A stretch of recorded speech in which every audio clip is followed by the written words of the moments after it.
visible to the rest of the health IT ecosystem. So what happens when that patient lands in Anchorage? The records, they arrive by fax machine, maybe by phone. The specialists do their work, and when the patient goes home, the specialist note comes back as a scanned PDF, oftentimes has to be printed and faxed and scanned again. Medication reconciliation happens over the phone, if it happens at all. And somewhere in this long chain, things get missed. Follow-up orders, medication changes, allergies, and these are all gaps that put patients at risk. Now, this is 2026. We have self-driving cars being tested in San Francisco and throughout the country, and we're still faxing medical records. And so that disconnect is what this talk is really about. So I'm a scientist, so let's jump into the numbers. 70% of hospitals still use fax for at least some portion of their health data exchange. That's from the ONC data based on the AHA survey. And it's the small rural facilities that really depend on fax machines the most. Now, only 36% of rural hospitals routinely engage in interoperable exchange across different domains. Now, compare that with 47% for urban hospitals and 53% for system affiliated hospitals. And if you're part of a big health system running Epic, your data mostly flows, but if you're an independent facility, that number drops to 22%. Only 44 or 48% of rural and small hospitals have electronic patient information available at the point of care. Now think about that. More than half of the time when a provider at a small rural clinic sees a patient, they don't have the full picture. Now, patient matching accuracy across all these different databases sits at about 90%, which sounds good until you just really drill down and think that means 1 in 10 patient matches is wrong or missed. And so that's just slightly different spellings and names across different systems or repeats in the exact same name and being able to tell those people apart. And so when you're reconciling medication lists across different facilities, that 10% error rate is really dangerous. And then there's the timing. 2026 is the year when three major federal frameworks are converging at the same time. That's going to be TEFCA, CMS, interoperability rules, and HIPAA reforms. And so that's really what we're going to walk through today. So here's the roadmap. There's going to be three sections. First is TEFCA, and this is the federal network of networks that's supposed to enable nationwide health data exchange. We're going to go into what it is, how it works, and where it falls short for rural providers. Second, the CMS interoperability rules. These are the standardized APIs or a push for standardized APIs that are transforming prior authorization and opening up key payer data. And this is where the most immediate workflow changes are coming from. And the third is HIPAA reform, and that's a security overhaul, privacy updates, and the end of the behavioral health data silo. And then we'll kind of bring this all together and talk about what you can really do. What are the actionable steps? Now let's start with TEFCA. I want you to meet Janet. Janet is a telehealth coordinator and RN at a 25-bed critical access hospital in rural eastern Montana. Her hospital runs TrueBridge as its EHR. Their hub partner, Billings Clinic, runs Epic. There's no shared health information exchange connecting the two. So here's Janet's day. Every referral she sends to Billings Clinic gets printed from TrueBridge, faxed, and then when the specialist notes come back, somebody manually re-enters them into her system. That process eats 2 to 3 hours of clinical staff time every single day, not per week, per day. It introduces transcription errors, delays follow-up, and creates exactly the kind of gap that we've been talking about so far. So Janet heard a TEFCA likely through a talk like this. She doesn't understand what participation would require, how much it would cost, or how to get started. She has one part-time IT technician, and that's her entire technology team. So TEFCA is supposed to fix this, and let's talk about what it actually is. TEFCA stands for Trusted Exchange Framework and Common Agreement. So it grew out of the 21st Century Cures Act, which is really a critical one for health data exchanges and just the ability to have interoperability. And it instructed the national coordinator of that act to build a framework for a nationwide health data exchange but TEFCA itself is actually managed by a nonprofit. So the core promise is simple. Connect to one qualified health information network, or QUIN, and you can reach every other QUIN and their participants nationwide. One connection, nationwide reach. So instead of building custom interfaces with every hospital and every health system, you plug into one network and that network just handles the rest. So there are currently 11 designated QUINs, including common names like eHealth Exchange, which is the oldest and largest, Epic Nexus, which covers the entire Epic ecosystem, Kanza, SureScripts, which already runs the pharmacy network, and eClinicalWorks. And the scale has grown fast. About 50 million records exchanged, over 70,000 connected sites, and just really a lot of explosive growth through 2025. At the start of 2025, it was 10 million documents.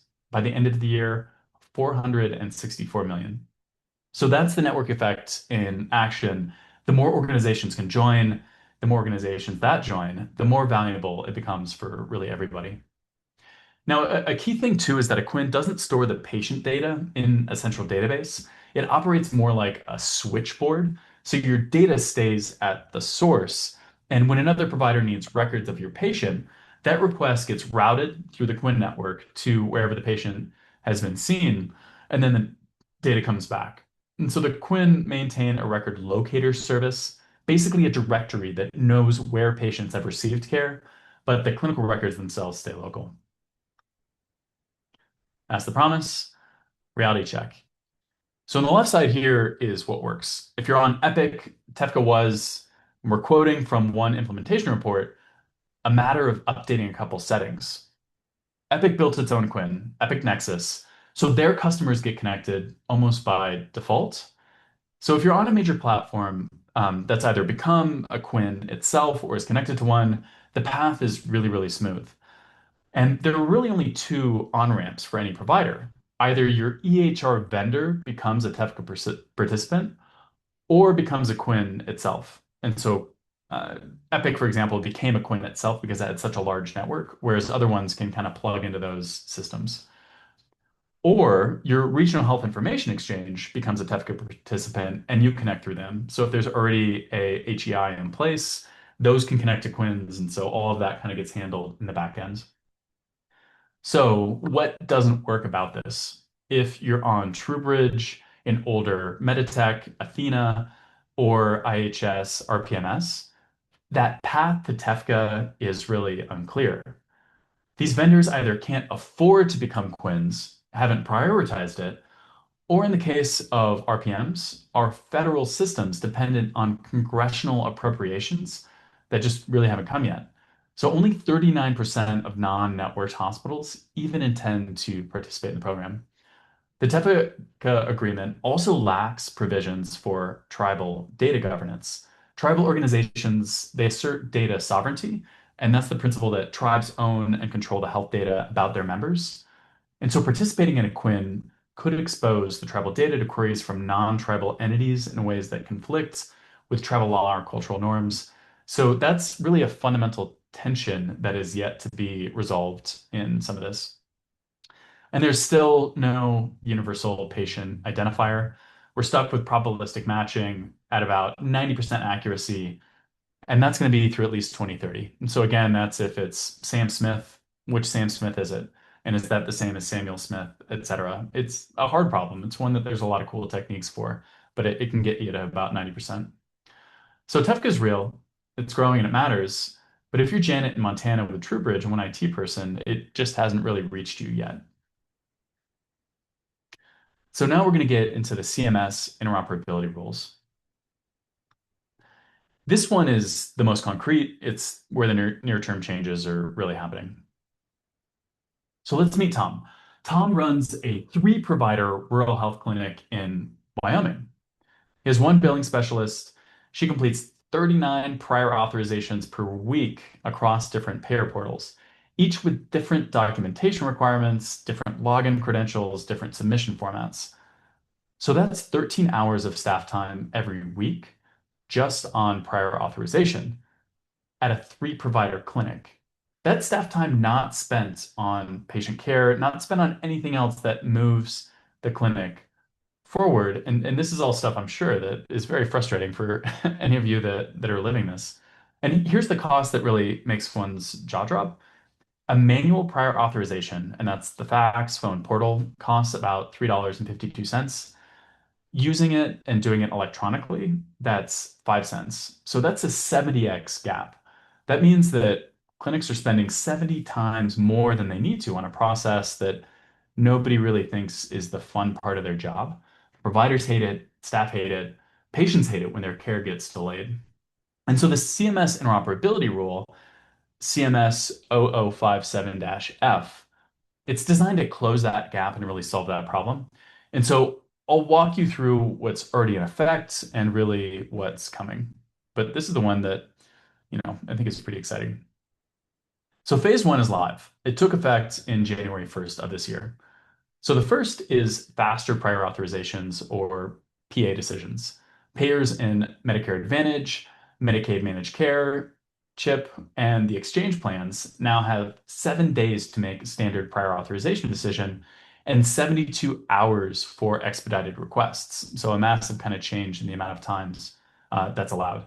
So this doesn't cover every commercial plan that's out there, but for the patient populations that likely most of you serve, it covers a lot of the payers that you deal with.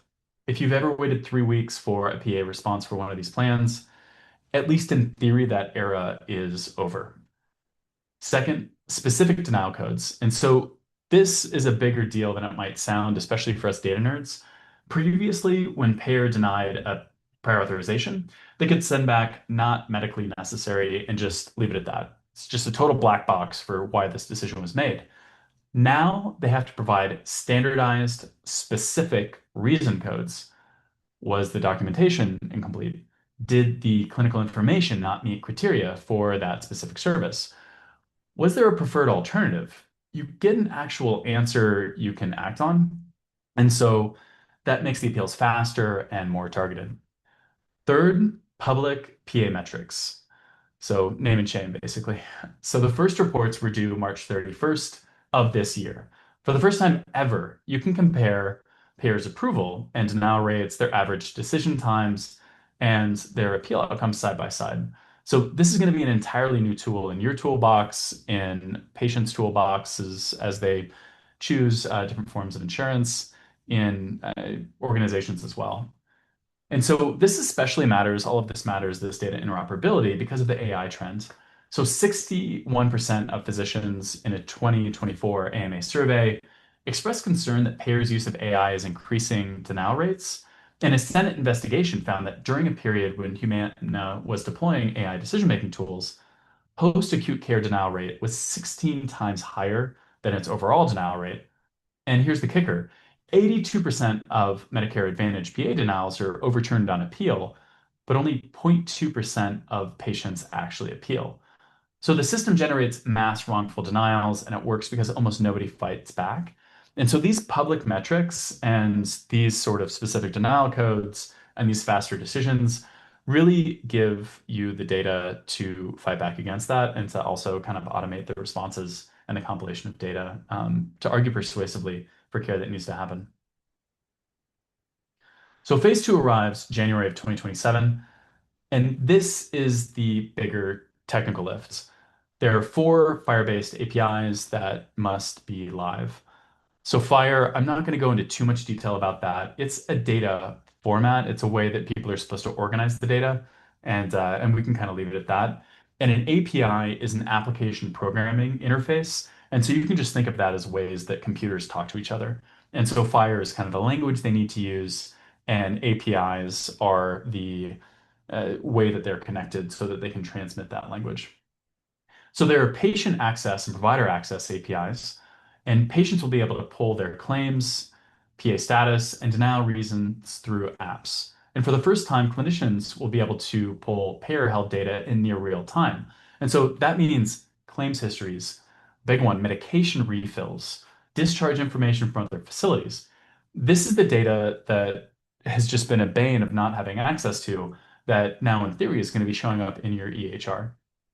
So then there's the payer to payer API. And so this is when a patient switches insurance plans, that new plan can electronically request up to 5 years of clinical and claims data from the old plan. So think about your Medicaid patients who churn through coverage changes. Instead of starting from scratch every time they switch plans, that history follows them. And so that's going to be huge for continuity of care. And the prior authorization API. So this means structured electronic PA submission through the EHR, replacing the portals, fax, and phones.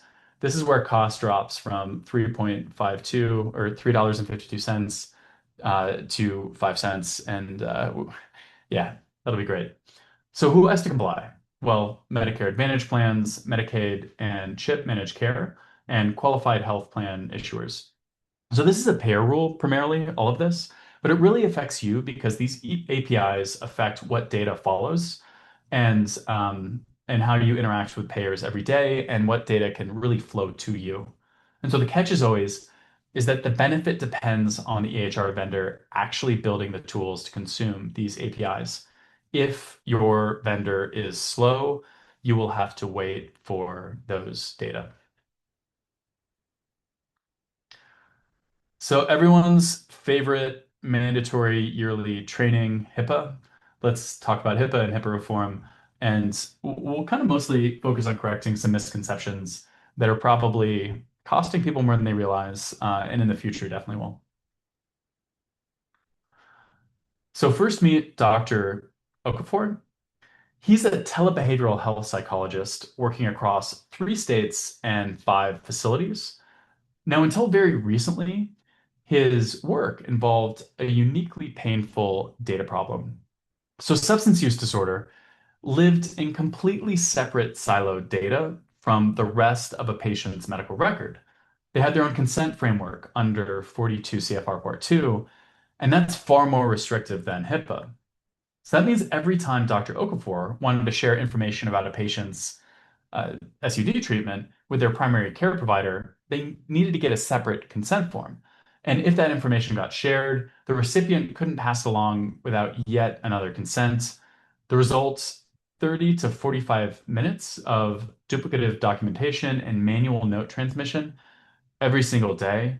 And more importantly, PCPs couldn't see their patient's substance use disorder treatment history through normal data exchange channels. And care coordination for patients with co-occurring conditions, it just became fundamentally broken. So before we really get into what's changed, let's talk about like a HIPAA misconception that I think kind of really gunks things up. So HIPAA explicitly grants patients access rights to their own medical records. And this is the part people miss. HIPAA permits extensive data sharing over treatment, payment, and healthcare operations. So you can share health and clinical information with other treating providers. You can share with payers for payment. You can share for quality improvement without the, extensive individual patient consent. HIPAA allows that. And so organizations that over restrict sharing because of HIPAA are often more out of compliance than those who share appropriately. And now, with information blocking enforcement active under the Cures Act, refusing to share the data you're allowed to share, it can really get you into a lot of trouble. ONC is issuing notices of nonconformity to EHR developers. So, over 1,600 information blocking complaints have been filed. And this is no longer an aspirational policy. It's really in the active enforcement stage. So just kind of take this back to your organizations. HIPAA can be an enabler of data sharing and not necessarily a barrier. The barrier is really our misunderstanding of the details, which, there's a lot there. So it makes sense why it's a lot to kind of wade through. So we'll spend a second on this one, the 3 simultaneous shifts that are happening in HIPAA, and they're all really happening at once. And I imagine too, we'll get some kind of questions about this. So yeah, I would imagine take some notes. So number one, 42 CFR Part 2 alignment. So this took effect in February of 2026. And so substance use disorder treatments now in theory should flow under the same treatment, payment, and operations framework as other clinical data. That means patients should be able to sign one durable consent form, and then their substance use disorder treatment history can be shared with other treating providers through standard channels. So that includes things like the TEFCA, the HIEs, and payer APIs that we've been talking about. And so this is the end of the last major federal data silo for Dr. Oakfor. That means that the PCP down the road can finally see that patient is in medication-assisted treatment. Now, it also means that the ED physician has context when a patient shows up in crisis, which, when I talk to my emergency medicine physician friends, is really an issue. And one important protection that survived, though, and this is important for patient privacy, in particular in rural communities, is that SUD records still can't be used against patients in criminal, civil, or administrative proceedings without specific court orders. That protection remains. And so it's not like it's just entirely been opened up. There still are some controls. And so number two, and this is unrelated, is the security rule overhaul. And so this is proposed, it's not final, and it's generating a lot of pushback. And so the big change here is it eliminates the distinction between addressable and required specifications. Right now, the security rule says that some safeguards are required and others are addressable. And so what that means is you can implement them if reasonable or document why you didn't if something is addressable. In practice, addressable became really a loophole that a lot of organizations used. And so the proposed rule makes everything mandatory regardless of facility size. So that means mandatory encryption, multi-factor authentication on the phones, annual penetration testing, and 72-hour system restoration. And so the estimated industry-wide cost is 34 billion over the next 5 years. And so over 100 hospital systems have urged the HHS to withdraw it. The final target implementation is mid 2026, but that's widely considered optimistic. So number three, the privacy rule update. And so this one is good news. So it would reduce the time you have to respond to patient requests from 30 to 15 days and expand the definition of healthcare operations to include care coordination and create really a minimum necessary exception for case management. And so the estimated savings of 3.2 billion over 5 years. And so this originated under the Trump administration and aligns with current priorities. And so it is likely to move forward. All right, so we've really been kind of moving ahead. So we're going to have a decent amount of time for questions as I kind of get into this next section. Hopefully, that doesn't mean I've been talking too quickly, but if so, then there'll just be some more questions. So we've covered each of the three frameworks individually, and let's kind of go into a bit why 2026 and 2027 is going to start to feel pretty overwhelming when it comes to all these data changes.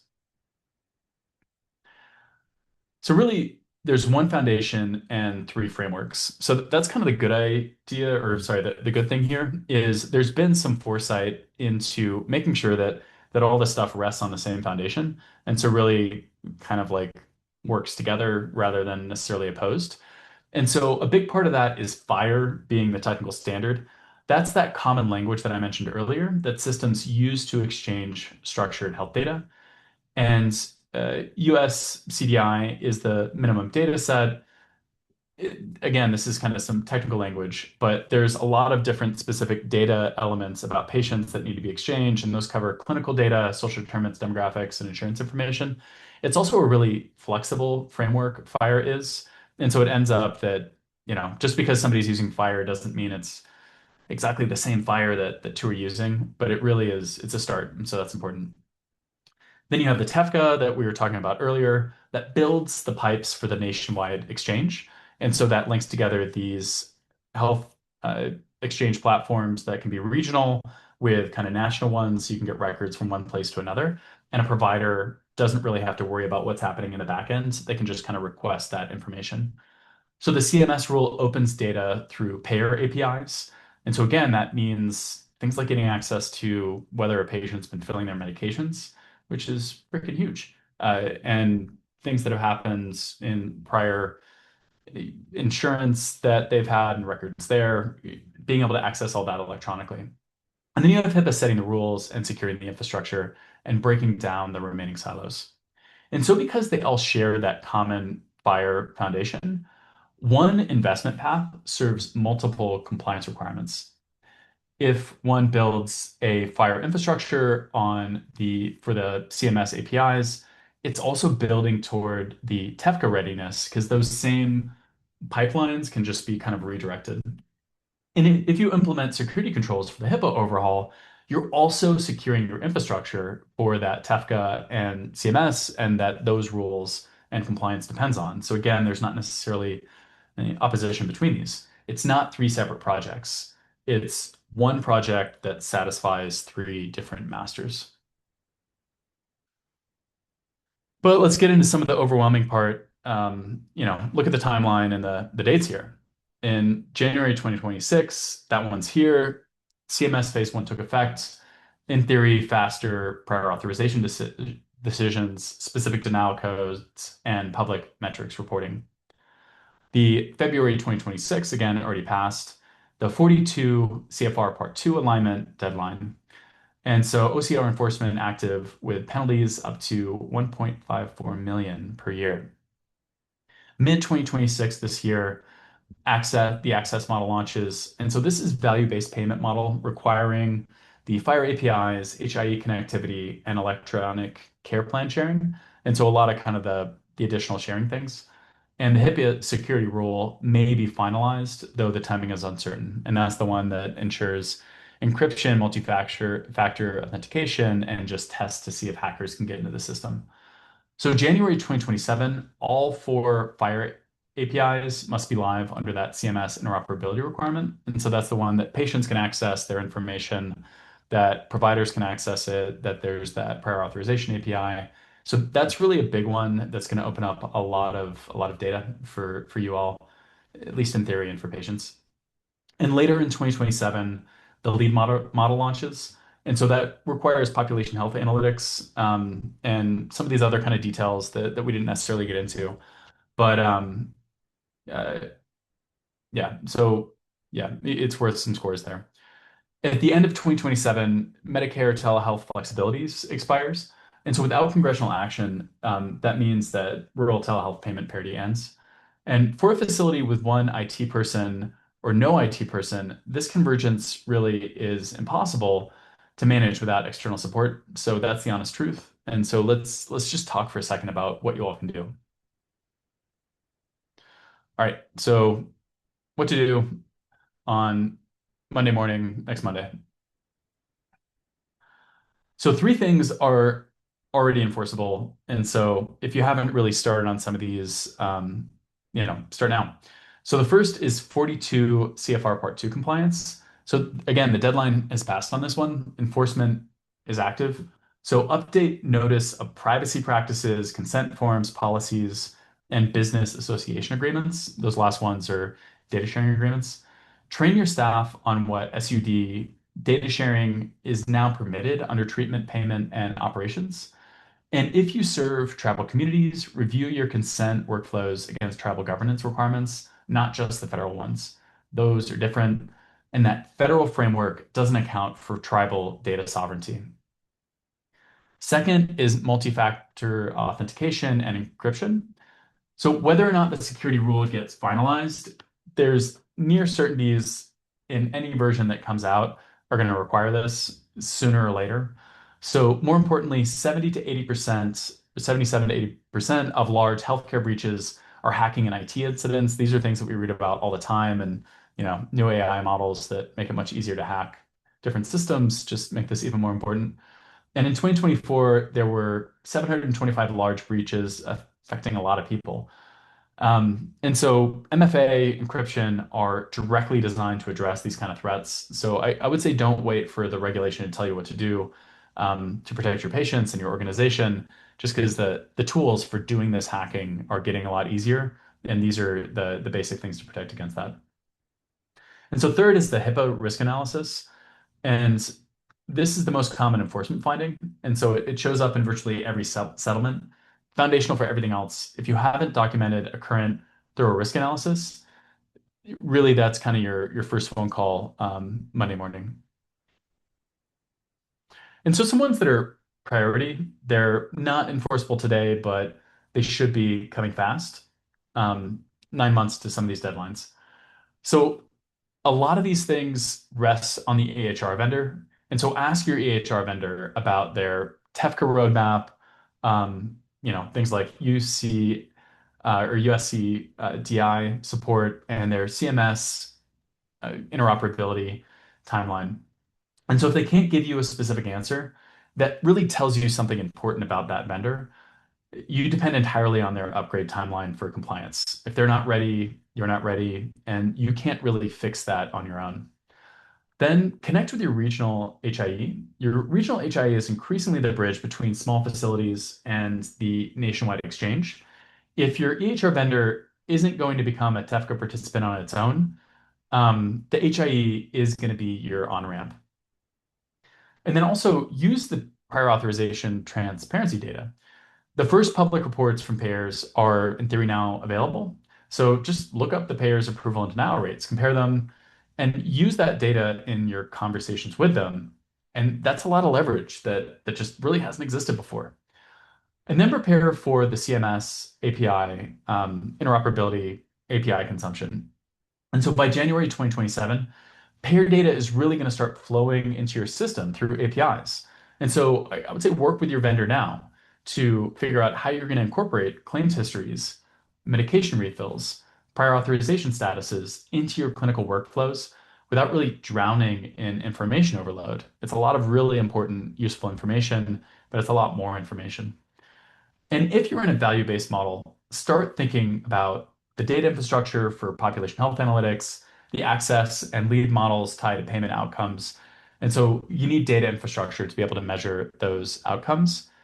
Basically, a lot of this comes down to being prepared to access those data through working with external partners such as your EHR vendor and HIE, and then really getting ready to use those data in clinical practice and in your negotiations with payers. So, building for beyonds. These are long-term investments, but they're the ones that'll determine just how much organizations thrive. And a lot of these are just kind of suggestions. So first is shared service models. And so just to kind of be direct, a lot of small rural facilities, it's really hard to do cybersecurity, fire implementation, TEFCA onboarding, and AI deployment all on their own. Those are pretty technical challenges. Rural facilities often don't have the staff, the budget, or the expertise. Shared service models, where multiple facilities pool resources for a shared cybersecurity operations center, pooled IT staff, and regional technical assistance, they're the most realistic path. So Texas is already using its rural health information platform program funding to deploy managed security solutions across rural providers, and other states are doing stuff that's similar. It's not theoretical, it's happening, and so really there's ways to pool resources to be able to make this happen together. Next is advocacy. So push for a regional extension center model for interoperability readiness. During the high-tech era, this was in the kind of early 2000s, the federal government funded 62 regional extension centers that provided hands-on, face-to-face technical assistance to small practices and rural hospitals for EHR adoption. And really it worked. So you have 83% of federally qualified health centers and 78% of critical access hospitals participated in those programs. And likely that could help to implement a lot of these things for interoperability, and the Rural Health Transformation Program funding could also really support it if states prioritize it. Essentially, people on the ground that can help with these implementations. It's worked in the past, it can work again. And then think about really realistic AI entry points and not necessarily the aspirational stuff that people love to talk about with, omniscient AI that can replace all doctors and providers. What I'm talking about is administrative automation for PA submission and coding, some of the ambient documentation technologies for clinical notes, if you have broadbands, and population health dashboards that can identify the care gaps from your existing data, and AI-powered cybersecurity monitoring. So these are tools that work that that really are getting proven out in the clinics and can work at the rural scale as well, and kind of like using these things together to figure them out together. So where does the funding come from? That's that's always a key question with these, right? It's always fun to talk about cool technologies, but how do we pay for these? So there's really kind of two main sources. On the federal side, the Healthcare Cybersecurity and Resiliency Act, Senate Bill 3315, it's advancing through Congress right now. It's bipartisan, led by Senators Cassidy and Hassan, and it couples cybersecurity mandates with grants specifically for hospitals, rural health clinics, and IHS facilities. So it hasn't passed yet, and even when it does, the actual grant money depends on appropriations, but it's moving. And this is a way that really helps with complying with the authentication request, the encryption, all those details that are can be expensive to implement and maintain. And so the bigger near-term opportunity is the Rural Health Transformation Program. And so this is 50 billion over 5 years, which is 10 billion per year distributed to all 50 states. This is already flowing. First year awards average about 200 million per state, and several states are specifically earmarking funds for EHR modernization, HIE integration, and cybersecurity. So, for example, Oklahoma is purchasing and deploying EHR hardware for rural providers. Indiana, Missouri, and New Mexico are funding HIE integration. Maine and Utah, where I'm from, are funding cybersecurity assessments and technical assistance. And so this money flows through your state and not directly to you. So the action item here is pretty specific. You're going to want to call your state office of rural health and really find out how your state is allocating its funds from this program and how you're able to access them. And so on the regional partner side, the Health Information Exchange, the HIE, is increasingly the bridge between your facility and that nationwide exchange that we've been talking about. They're becoming TEFCA participants, and you can connect them as a sub-participant. And so I'd recommend having those conversations to figure out like, hey, how can this data flow? Because again, it simplifies things for you. All right, so what gets better? Let's try to end it on something, positive here. So prior authorization, this is really a big one, going from 70 times more expensive than it needs to be to what it should be the electronic default by 2027 through 2030. The infrastructure is being built. Your staff time on prior authorization should drop significantly as these come online. And ideally, this just leads to more approval for necessary care. I think there's a reason that a lot of people in the policy world and the provider world are excited about this. And even insurance companies are excited to not spend as much time on this process. And so behavioral health data also is flowing through standardized channels for the first time. And that's really big. That's important. And the Part 2 alignment means integrated care for patients with co-occurring conditions. It becomes technically possible, not just aspirational. And so, yeah, the primary care physicians getting access to the data about their patients, that's important. Emergency medicine physicians getting access, and providers and nurses to what's happening when that patient comes through the door and what their history is. That's really important. That's big. It's something to celebrate. And TEFCA has gone from concept to 500 million records exchanged across 70,000 sites in remarkably short time. The growth curve is steep and accelerating, and this is especially impressive as this one has no carrots and no sticks. There's no money incentivizing participation in TEFCA, and there's no penalties causing people to not participate. It's something that's kind of happening organically almost as they've organized this standard and way of doing things. People are jumping on. So I don't know, that's good. And then peer-to-peer exchange means that your patient histories will follow them throughout coverage transitions. And this is also big. So for populations with high Medicaid churn, that means seasonal workers, patients cycling through coverage changes, that kind of continuity is transformative for patient care. But there's still a lot of things that stay hard, especially on the technical side. And so that's that patient identity issue. So Samuel Smith, how do we pin all those down? The semantic gap, which is something that I do a lot of work on, both kind of in industry and in the lab. And that's once you have all these data that come through, how do you make sense of all that? If it's in Fire is pretty loosely formatted, how do you unify that with other types of billing data, et cetera? It's one thing to have a ton of data in hand, it's another thing to make it useful. And then the AI divide. So smaller, independent, and critical access hospitals just really significantly less likely to deploy AI tools. And the barriers really are data infrastructure, technical expertise, broadband, and vendor dependency. And so the organizations in most need of efficiency gains from AI are often last in line to get them. And then tribal data sovereignty. And so TEFCA's common agreement doesn't account for tribal data governance. That needs a tribal data governance addendum, tribal specific pilot programs, and meaningful consultation. OCR announced a tribal consultation in February 2026. That's a sign of progress, but really the gap persists. And then broadband, 22% of rural areas and 24% of tribal lands lack minimum broadband. And every piece of the infrastructure that I've described here, that's the Fire APIs, cloud-based AI, telehealth, real-time data exchange, depends on this kind of infrastructure, this connection that too many communities still don't have. And no policy reform can really just fix that. It's just like physical infrastructure that needs to get built. So, three takeaways. One, HIPAA does permit sharing. CMS mandates it, and TEFCA enables it, if you want to just kind of encapsulate it. Your job is to be ready. The regulatory direction is clear, and it's not going to reverse. Data is going to flow more freely, more electronically, and more transparently. Position your organization to benefit rather than having to scramble to catch up.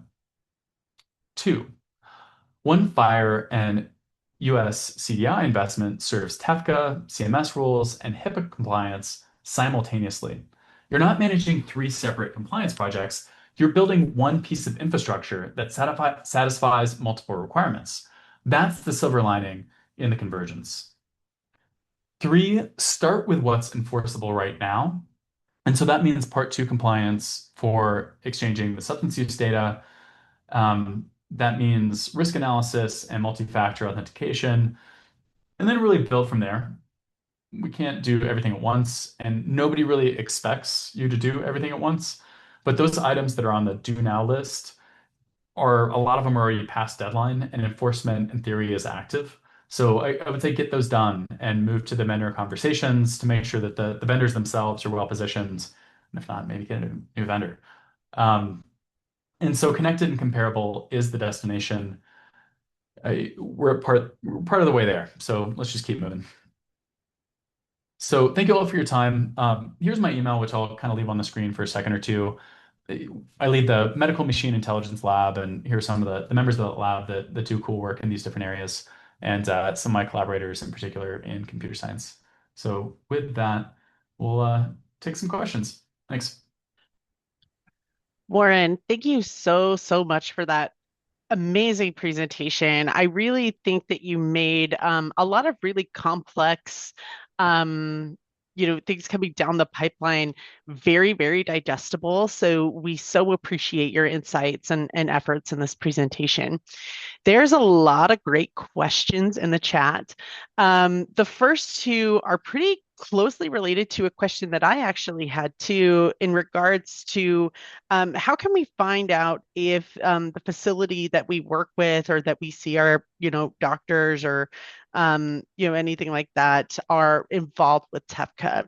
Specifically, the first two questions ask about the next gen EHR and the Utah Community Health Information Exchange. And I know that you mentioned, community health exchanges in the presentation, but I mean, being that we're from Utah, you might have some insight on that. So Yeah, I guess by we, do you mean as patients or as healthcare providers and people? anyone who's on the presentation, I mean, how Yeah. would any healthcare provider or, I'm not certain about the patient side, but is there a way to find out if there's like a list of EHRs that participate, facilities that maybe participate? How do we find that information? Yeah, so a lot of that is going to be contacting, like within a health organization, the administrators or IT. And so there's a few levels to it in the sense that EHRs are kind of capable to participate, so they might have the functionality to do it. But even if they have the functionality, they might necessarily or might not necessarily be connected in because the actual access to the data is controlled by the health organization, which is like also so that means like Epic, has all these ways of connecting and sharing data. And in particular with the CARES Act, they're not allowed to put up blocks to that, but it's the hospital itself or the health system itself that controls access to that. And so that would mean if you're a provider, maybe contact the admin to figure it out. If you're in that administration and trying to understand, hey, what is the EHR vendor doing? Then contacting the EHR vendor and figuring out what their roadmap is. A lot of this stuff is changing so quickly that I don't know if there's a lot of reliable, up-to-date, hey, this is what it is. Also, a Mhm. lot of the installations are pretty site specific. And so there might be specific functionality that exists in Utah that doesn't exist in Montana, or something entirely different that exists in Colorado. And so one is you've got to contact people. And then the health information exchanges are also super useful just to understand what hospitals are on it as well. So that's kind of a way of almost circumventing to see, hey, what's already being shared is getting in touch with those health information exchanges. But a lot of it ends up with this IT stuff. You kind of got to go through the organizations to figure out what's where. And in theory, that's like the patient API stuff ideally is the way to make all this not just the data more clear, but who has access to it. And so, down the line, patients will have a lot more access, and a lot of this will be more transparent. Great, thank you. Mhm. You had mentioned in the presentation about gaps in some of these initiatives, and one of them was patient identifiers. Someone in the chat asked, why can't a social security number be used as a universal patient identifier? Um, I think people are concerned of identity theft, probably. Yeah, So yeah, I could see I've that. never necessarily heard that raised in the conversations on it. I think, yeah, it's just confidential pieces of information. Yeah, it's interesting because I mean that would be easy for the patient to remember as well, Yeah. right? But again, like there is that concern of identity theft, so that makes sense. But might be an interesting question to investigate later. Yeah, for sure. And there's a lot of ways to engage with these discussions as well. All these initiatives have public periods where people are allowed to submit comments, and there's committees and organizations. So it's a pretty open process for those that want to engage with those ideas, because maybe that's a way to kind of move forward with it. But yeah. The next question that I'm seeing is how does this impact community behavioral health programs? I would imagine that a lot of those community behavioral health programs serve widely the Medicare, Medicaid populations. Is there any impact specifically to those types of organizations? I mean, I think the 42 CFR Part 2 is probably the biggest one, and that's mandating the ability to share those data. And so a key thing is it does require patients to specifically consent to kind of a broader sharing of the data. And so whether that means you have to go back and reconsent all the prior patients or not, those are the kind of legal questions that are still getting worked out. But I think that's going to be the big thing is being able to get access to, in the same way you can get access to the electronic health record, getting access to prior treatment for SUD and some of the results there within the record without specific consents. I think that's going to be, I would think that is the biggest one. Um, And I think we probably have time for one more question before Arya has to kind of wrap up the presentation. So I'm just going to pull this one that was listed as the last one for a while, but it looks like we got a lot more questions. So we'll make sure that we take down those questions and then maybe send them to you later to be answered via email or another way. But this one says there are hospital-based EHRs being offered to clinics um, for free or at a subsidized fee. They've seen clinics challenged with accessing their patient information through these partnerships, having to take legal action to define who is whose patient. Do you know if the Cures Act covers when an EHR host restricts information from a clinic like this? I don't know that information. Okay. From what I'm familiar with the CARES Act is it's primarily about the EHRs themselves. So from it's been a big issue for a long time that certain EHR companies will not allow third parties to access their systems. And so the purpose of the CARES Act was primarily, I mean, there were a lot of purposes to it, but one of the key things, if a health system wants a third party to be able to access the health data so that the EHR can't block that, within a single EHR, kind of who owns the data, I'm not necessarily the expert to answer that. I think that's probably a legal question. Okay, great. Well, Yeah. thank you for at least trying. Yeah. Um, so again, It sounds really thanks. frustrating to whoever put that in there. I'm sorry to Yeah, hear that. But yeah. absolutely. That's why I kind of wanted to ask it. Yeah. But yeah, again, thank you so much for this wonderful presentation. With all that being said, I want to also thank the audience for being here. We appreciate your participation and the wonderful questions that you submitted. Again, we'll try and get some of that information back over to the questions that went unanswered. But without further ado, I'm going to pass again to Aria to kind of close us out. Thank you. Great. And I just put my email in the chat as well. So please send me those questions. I'll get back. And then if other people have other questions, feel free to reach out. So thank you. Thank you, Warren. Thank you. Just a reminder that our next webinar will be held on Thursday, May 21st. That will be on Rural Health Transformation Fund, workforce trends and implications for rural care. Registration information will be posted to the NCTRC events page soon. And lastly, we do ask that you take a few short minutes to complete the survey that will pop up at the conclusion of this webinar. Your feedback is very valuable to us. Thank you again to the Northwest Regional Telehealth Resource Center for hosting today's webinar.